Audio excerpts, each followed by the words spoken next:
On nous dit que les Juifs, et spécialement les pharisiens, faisaient beaucoup d'ablutions d'eau. Ils passaient leur temps à se purifier, avant le repas, à la sortie du marché. On nous parle de lavage de coupes, de carafes, de cruches et de plats. Que signifient tous ces rituels d'ablution, de purification? Alors, la première chose, c'est qu'il faut voir qu'en réalité, tous ces rituels cachent quelque chose d'extrêmement beau.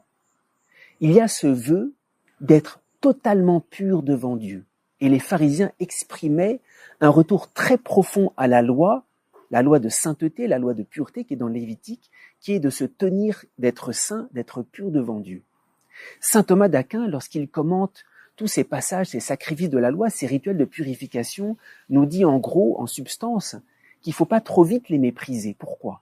C'est vrai que ce ne sont pas ces rituels qui nous purifient, c'est pas d'avoir de l'eau sur notre corps qui nous purifie, c'est extérieur. Mais profondément, ces rituels déjà étaient une profession de foi, une confiance en Dieu qui pouvait purifier l'homme. Autrement dit, le peuple d'Israël, à travers ces rituels de purification, exprimait déjà la foi en Jésus-Christ qui sauve. Alors c'est vrai, c'est la foi elle-même qui sauve, c'est pas le rituel. Mais ce rituel exprimait peut-être de façon maladroite, de façon très inchoative, une foi extrêmement profonde qui permettait déjà à Dieu de les sauver en profondeur.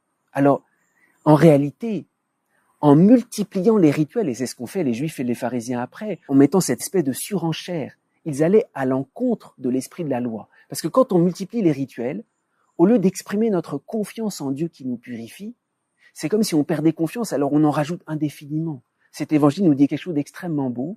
Si humblement tu exprimes ta confiance, ton désir d'être purifié, même maladroitement, avec une foi très profonde, cela suffit pour que tu sois purifié.